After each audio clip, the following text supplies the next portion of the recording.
Hielo.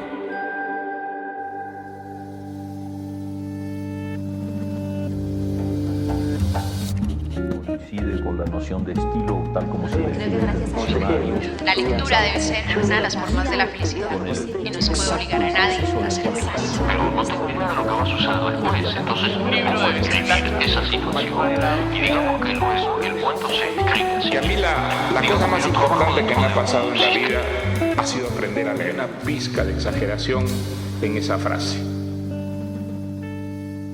Este episodio de Biblioteca Personal es patrocinado por Café Matiz.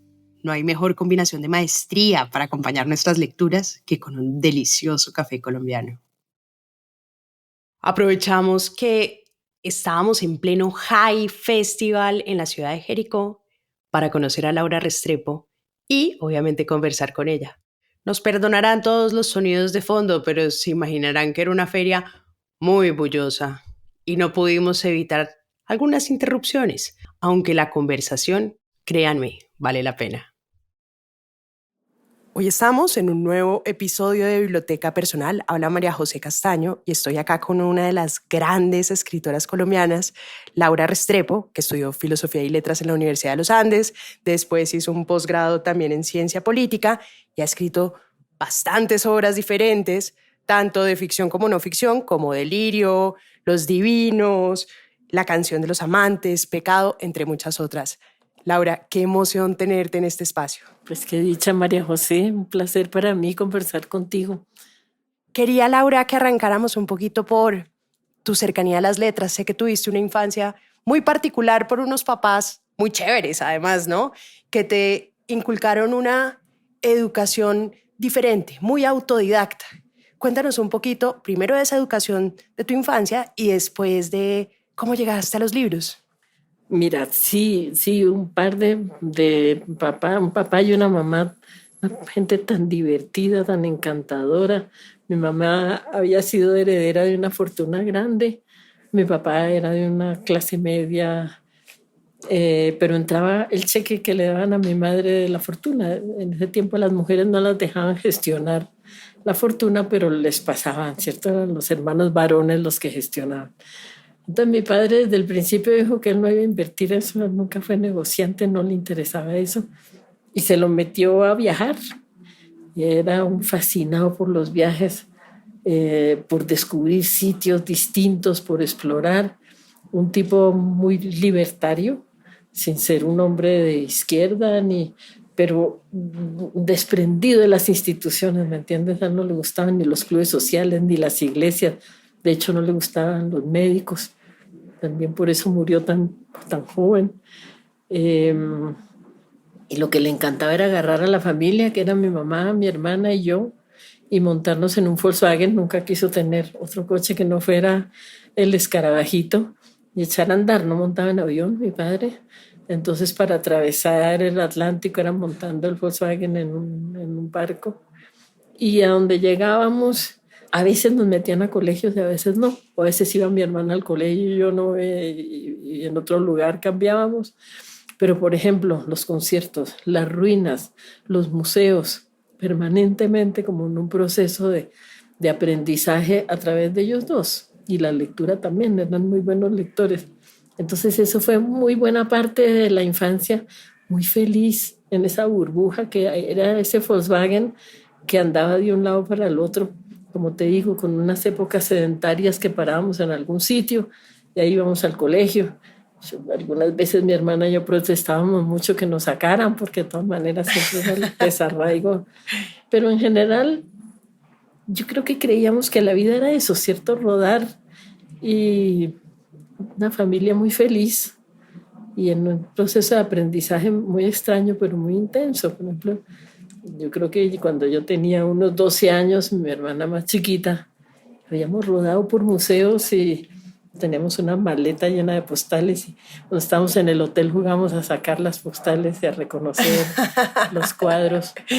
Mucho concierto también. Eso me imagino, Laura, que te despertó además una curiosidad que uno la ve, primero porque después terminaste siendo periodista en Semana y también en Cromos, y obviamente esa curiosidad que además te lleva un poquito a ese estilo investigativo que es tal vez la fascinación por las historias y por los seres humanos, ¿no? Porque igual has sido una humanista extraordinaria. Y también por el camino, por andar rodando, y también la convicción, María José, de que somos los mismos seres humanos en todos lados. Era una habilidad muy de mi padre, que donde llegaba él se hacía amigos. Una facilidad enorme, ahí chapurreando el idioma de cualquier manera, con mala pronunciación, pero él llegaba y abría puertas, se metía con la gente. Con la sonrisa, ¿era muy simpático tu papá? Él era un hombre guapísimo. Ok. Y era un tipo inteligente y entrador, y yo creo que él nunca sintió como que hubiera dificultad para acercarse a alguien, lo hacía con una naturalidad enorme y la respuesta solía ser recíproca. Claro. Entonces eso fue muy grato porque de alguna manera andamos por todos lados, pero él siempre lograba como crearse un entorno que era familiar. Qué hermoso. Sí. Oye, Laura, obviamente tú tuviste una cercanía muy curiosa, obviamente había una época de la militancia impresionante y tú narras en alguna parte que se acercó, pues en ese momento como que estaban recogiendo militantes y a ti te gustó fue el bloque socialista, porque el personaje tenía un libro de Proust y dijiste, no, eso que hay cultura y política para salvar a la gente, eso me gusta. Cuéntanos un poquito de esa experiencia. Tal cual. Bueno, yo terminé filosofía y letras y empecé a dar clases primero en la Universidad Nacional, pero eran tiempos muy politizados, es decir, teníamos encima la teología de la liberación, el mayo del 68 francés, la Revolución Cubana. Era un hervidero de ideas sociales y una necesidad de conocer otro tipo de mundo que mis padres no me habían mostrado, que eran las otras capas de la realidad colombiana. Entonces yo quería vincularme a la izquierda. Era imposible, no. En ese tiempo ser joven era ser de izquierda. Pero también me fascinaba el arte y la lectura. Yo no quería entrar a un grupo donde eso fuera menospreciado, digamos, o considerado atrasado o burgués o lo que fuera. Entonces cuando llegó la persona que me captó y yo vi que leía La búsqueda del tiempo perdido de Proust, dije, pues ese es mi grupo. Ahí se puede leer, eso está muy bueno.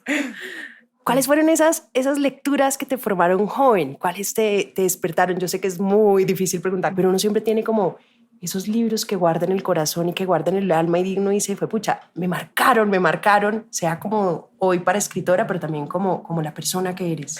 Mira, lo primero, el padre de mi padre, don Enrique Restrepo, era escritor, muy amigo de León de Greiff, muy amigo del sabio catalán Ramón Viñas, que aparece citado en 100 años de soledad. Era un intelectual muy serio, tenía una revista que se llamaba Pan y otra revista llamada Voces, que era con ese grupo de gente, y él escribía ahí, era fotógrafo, muchas de sus fotos aparecen en esos números antiguos de esas revistas, y era escritor, y tenía una biblioteca estupenda, en Teusaquillo era su casa, una gran chimenea y todos los libros empastados en cuero, y eso olía a cuero, y yo ya cuando nací él había muerto, pero la biblioteca estaba, y estaban sus propios libros y estaban sus manuscritos. Entonces de alguna manera había ese antecedente mágico ahí, aunque yo no hubiera leído los libros de mi abuelo, que eran más bien como filosóficos, se vine a leerlo mucho después. La presencia de los libros que después heredaron mi padre y mi madre llenaban la casa, eran además muy bellos y muy asociados también como a la idea de la chimenea y del calor del fuego y esa cosa muy bogotana de reclusión en interiores, ¿cierto? Con los libros. Por el frío. Sí, por el frío, por la lluvia. Y luego otro dato así que parece lateral, pero que para mí fue muy importante. Mi madre se educó en un internado en Alemania. Tenía una letra bellísima, porque ella escribía con esa letra gótica de los alemanes. Y a mí me fascinaba la letra de mi mamá. Y ella me enseñó a leer y a escribir cuando yo tenía 4 años. Y yo siempre quise imitar esa letra de ella. Por eso cuando escribo con esfero me sale toda desbaratada, porque eso tiene que ser con la plumilla, que era la que ella usaba para producir esa letra tan perfecta. Entonces, digamos que en mi casa se respiraba, esas presencias estaban ahí. Y a ver, ¿qué te digo yo? Yo creo que el primer libro, yo pasaba muchas vacaciones en Sasaima con mis primos y siempre éramos unos locos ahí desbocados en caballos y yo me acuerdo, yo creo que yo debía tener unos 8 años digamos, de lectura no asistida, ¿cierto? No con los padres, sino ya yo solita. Y tener en las manos Tom Sawyer. Sentarme en una hamaca a leer Tom Sawyer. Y los primos allá con los caballos, venga, ¿qué pasó? ¿Qué? Y yo no podía desprenderme del libro. Y de hecho se fueron al paseo y por primera vez yo no fui a un paseo porque estaba tan... Sumergida en la historia. En lo de Tom Sawyer. Claro. Esa historia de ese niño que pasa por las duras y las maduras, pero con una inteligencia para sobrevivir. Eso yo creo que fue como el primero. Y después, pues muchas versiones infantiles de la Ilíada y la Odisea me llamaban mucho la atención. Esas historias de guerra, esos héroes, cada uno, el Ulises con su tremenda ira, Héctor, que era el tipo fiel, Paris, que era el traidor, Helena, la gran belleza por la que por poco se pierde el mundo, cada uno de los dioses que intervenían en las batallas humanas, unos dioses que eran propicios a la venganza, que amaban a unos y odiaban a otros. Eso me fascinaba. Entonces todavía yo conservo varias ediciones para niños que yo tuve de la Ilíada y la Odisea. Después, por ejemplo, en Filosofía y Letras, yo tuve la fortuna de tener un profesor de latín y griego maravilloso que nos remitía a los originales y pasábamos horas en esas clases de griego, por ejemplo, con textos de la Ilíada y de la Odisea, haciendo traducciones, con diccionario, pero haciendo traducciones. Entonces yo te diría que esa historia de pueblos enfrentados, pero con una apertura mental para pintar a cada personaje, no había los buenos y los malos, todos eran un poco buenos y un poco malos, o sea, era muy complejo el mundo de la batalla, y era muy colorido, y el hecho de que existieran el plano de los mortales y el plano de los dioses, que eran algunos del Olimpo, otros eran del infierno, eso me llamaba poderosísimamente la atención. Eso era como literatura palpitante, y como, por un lado eran los viajes, pero cuando llegábamos, los que eran en la familia, los de mi edad, eran niños, no niñas, yo era como la única niña. Entonces jugábamos mucho a las batallas y armábamos unos barcos en la mesa del comedor y nos la pasábamos en batallas. Sí. Yo no recuerdo mucho, digamos, muñecas yo no tuve, porque pues hubiera sido una vergüenza con los primos tener muñecas. Pero esas historias que también nos la pasamos haciendo unos clubes muy guerreros, era como la manera de incorporar a mi vida de niña esas grandes historias épicas. Laura, y una pregunta. Te decía ahorita que yo he sido lectora toda la vida, pero me impresionó mucho cuando leí tal vez Delirio, que tendría 14, 15 años, que es de esos libros que a uno le quedan en el corazón y uno dice... Yo me acuerdo de las cosas como básicas, ¿sabes? Como que él llegaba, se encontraba a su mujer estaba loca, él tenía que descubrir todo, pero me acuerdo como de imágenes como en la costa acá, y son esos libros que te quedan enmarcados así en el recuerdo, pero lo que me impresionó era leer una mujer, porque fuiste la primera mujer que leí. ¡Qué maravilloso! Divino, pero me imagino que para ti fue muy duro. Claro, acá estamos en una época donde hay un montón de escritoras, todo el mundo invita a las escritoras. ¿Cómo llegaste a eso? ¿Cómo fue eso de decir, bueno, tal vez yo quiero escribir, me voy a salir por delante? O sea, ¿cómo fue ese proceso tan bonito? Un poco en la fuerza, porque mira, yo era periodista, me nombran comisionada de paz, y yo me metí muy de lleno, eso era en los años 80, cuando era Belisario Betancur presidente y el M-19. Entonces, yo era parte de la comisión de paz, entonces andaba del presidente a la guerrilla, de la guerrilla al presidente. Y todo lo que yo hacía al principio, ese proceso de paz tenía una gran acogida y una gran apertura, y todo lo que yo hacía me lo publicaban y se reproducía por la televisión, por el radio. Era como el momento del boom del proceso de paz. Cuando esa puerta se cerró y eso se convirtió en un baño de sangre, a mí nadie me volvió a publicar, porque se perdió interés en el proceso de paz. De hecho, muchos de los que habían participado estaban muertos. ¡Pum! Se cerró eso. Yo creo que Belisario le cedió mucho el mando a militares que eran en ese momento una cosa que hoy no se entiende, radicalmente en contra de la paz. Es decir, hablar de paz era lo que se llama como colgarse la lápida al cuello. Entonces nadie me volvió a publicar. Yo tuve muchas amenazas, atentados, tuve que salir al exilio. Y yo tenía una maleta llena de todos los testimonios que yo había recogido como periodista y como comisionada de paz de lo que había sido ese proceso que era tan épico. Era nuestra Ilíada y nuestra Odisea, con unos héroes de lado y lado que querían la paz y otros que no la querían. Y con ese material, yo dije, ¿qué hago con esto? Si ya no me lo publican. El primer libro lo hice porque dije, bueno, pues entonces si no me lo publican en ningún lado, yo hago un libro y ahí puedo escribir lo que yo quiera. Por eso te digo que ni siquiera fue voluntario, sino que no lo tenías, no habías dicho como quiero ser escritora desde niña. No. Yo por un lado estaba en el periodismo, por otro lado en la política. Ajá. Pero sí, yo creo que de niña sí. De hecho hay cuadernos que mi mamá guardaba donde yo escribía cosas, pero después pues eso se convirtió en periodismo más que en literatura. Pero el primer libro, que primero se llamó Historia de una traición y después se reeditó como Historia de un entusiasmo, fue porque no había más remedio. Si nadie me publica, pues hago un libro. Y ahí empecé. Entonces, ¡qué barbaridad de historia! Y me fascinó la posibilidad de que había una manera de poner lo que a uno se le diera la gana, sin depender de que nadie te censurara, de que nadie te pidiera, sino que uno podía tener ese espacio propio. Los primeros libros...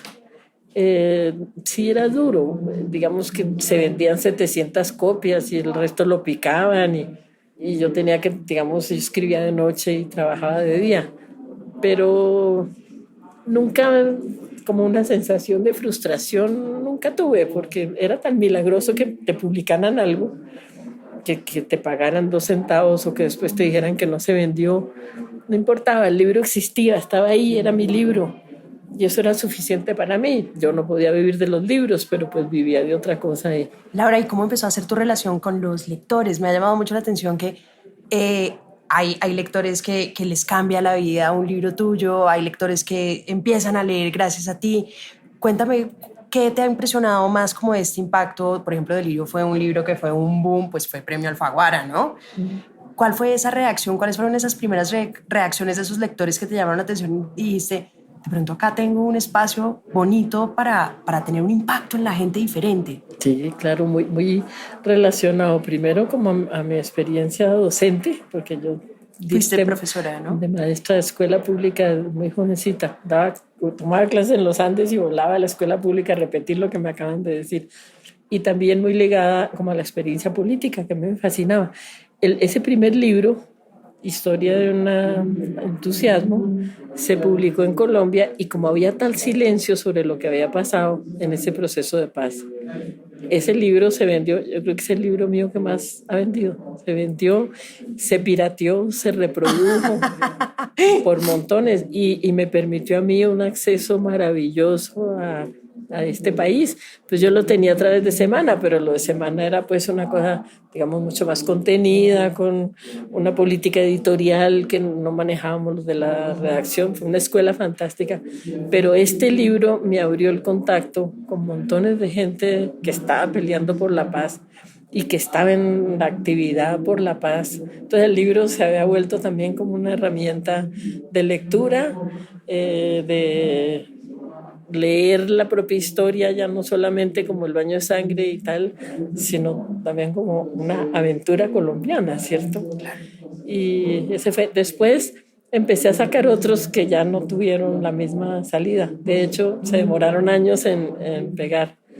Pero para mí siempre los lectores fueron una cosa muy, muy definitiva, y la relación con los lectores. Fíjate, yo pienso, María José, que cuando un libro los lectores lo consideran bueno es porque de alguna manera, hablen de lo que hablen, son un espejo que les refleja su propia historia.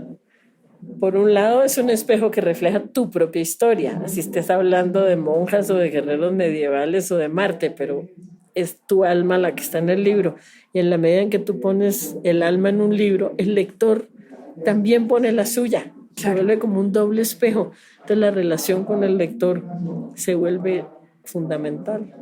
¿Cuál ha sido el libro que más has disfrutado de escribir? ¿Qué más he disfrutado? Yo creo que siempre el último, porque uno tiene que ser como infiel con los anteriores, ¿cierto? Un poco tiene que matarlos y esconderlos para poderse dedicar al que sigue. Es como muy absorbente. Entonces, bueno, primero le pones el punto final después de años de estar en ese quebradero de cabeza que es armar un libro. después viene como toda una etapa que es larga de viajes, de promoción, y cuando uno termina uno le dice, chao, te vas a la repisa, ya no quiero saber más de ti, para poder empezar otro. Entonces, yo creo que siempre el que más me encarreta es el último. Te quería preguntar también, Laura, esa relación con el periodismo. Tú eres una enorme investigadora, siempre investigas mucho una temática antes de acercarte a un libro. De hecho, tu último libro, que pasa en Yemen, tuviste que leer y leer y leer sobre musulmanes, sobre religiones diferentes, sobre culturas diferentes. ¿Cómo fue ese proceso de investigación y por qué era importante los libros para abrirte tal vez ese panorama? Pues mira, y también como la tradición y la fascinación por los viajes, porque eso eran viajes con Médicos Sin Fronteras, esos lugares inaccesibles de otra forma. Y después, pues, fundamentar eso que habían sido experiencias vividas y reportajes para la prensa, fundamentarlo con lecturas de, por ejemplo, me agarré del mito de la reina de Saba, porque coincidía esos lugares que estaba visitando, las misiones de Médicos Sin Fronteras, Yemen, Somalia y Etiopía, coincidía con lo que era el viejo reino de Saba, el mítico reino de Saba, bíblico. Entonces, ¿cómo lo había visto Occidente? Tantos escritores, pintores, músicos que habían hablado de la reina de Saba, ¿cómo lo habían representado? ¿Qué era para ellos? Sabes que un mito no existe sino en la medida en que alguien cree en él o lo retoma o lo recrea. Entonces, sí, tú me preguntabas la relación con el lector, que yo creo que mi relación con el lector viene desde antes del libro, porque mis personajes siempre tienen que ver con la gente. Todos mis libros yo los saco de entrevistas con la gente. Ir detrás, metérmeles en la cocina, meterles en el dormitorio, jalarles la lengua. Cada persona es una novela, cada persona es una novela. No es sino sentarse a contar. Y además a la gente le encanta contar sus historias. Hablar de sí misma. Ahí nadie se calla. Hay unos más silenciosos, pero yo creo que todo el mundo siente que la vida es un pedaleo muy bravo, que han tenido que pasar por las duras y las maduras, que han tenido momentos de soledad y otros momentos de euforia, pero eso es como una historia secreta que nadie sabe. Entonces, cuando tú le preguntas a la gente, hay como una fascinación en contar, sobre todo los latinoamericanos, porque nuestras vidas pasan muy en silencio y muy desapercibidas, grandes luchas que nadie conoce. Entonces yo creo que, claro, yo saco las historias de la gente y de alguna manera el libro es como devolverles lo que me han contado, ¿no? Cuando escribes tus libros, Laura, ¿qué quisieras que un lector... ¿Cuál es el impacto que quisieras generar en los lectores? ¿Para qué? Ahorita decías que la literatura sirve para conversar, en tu conversación de ahorita, que decías, la literatura puede que no sirva para nada, pero sirve para que tú y yo conversemos, que me pareció genial. Para ti, ¿qué quieres que dejen tus libros en general a los lectores? Pues mira, como yo hablo de cosas muy duras, porque mis libros tienen unas realidades de grandes luchas y ya no te diría de grandes sufrimientos, porque el sufrimiento me aburre, pero sí de grandes procesos de resistencia, de fortaleza, de aguante, de dignidad. Yo trato con la manera de escribir de que el libro arrulle, de que de alguna manera sea sonoro y entre de una manera grata y seductora para el lector. Porque si yo lo pusiera en crudo, esas cosas tremendas sería muy despedidor, no lograría como la empatía del lector. Entonces yo te digo que en principio yo pretendo arrullar al lector y por debajo de cuerda entablar con él discusión sobre lo que yo creo que son como los grandes dramas de nuestro tiempo, pero que eso entre a través del placer de una lectura que tenga un cierto ritmo, que tenga como una seducción sensorial con el lenguaje mismo. Supongo que a veces se logra y otras no tanto, pero mi propósito es hablar de cosas muy duras a través del arrullo de una literatura como artesanalmente trabajada. Qué belleza, Laura. Laura, muchísimas gracias por acompañarnos en este espacio y muy contenta de haber compartido contigo este ratico. Muy divina, qué maravilla de interlocutora y un placer. Y me produce una alegría enorme saber que la lectura de Delirio fue para ti una cosa importante, porque sabes que yo creo que un autor desaparece cuando no puede pasar a la siguiente generación, cuando son tus generación las que te leen y después esos se mueren y el libro se muere con ellos. O sea que saber que se pasó a las siguientes generaciones el premio mayor para un autor. Ay, muchas gracias, Laura.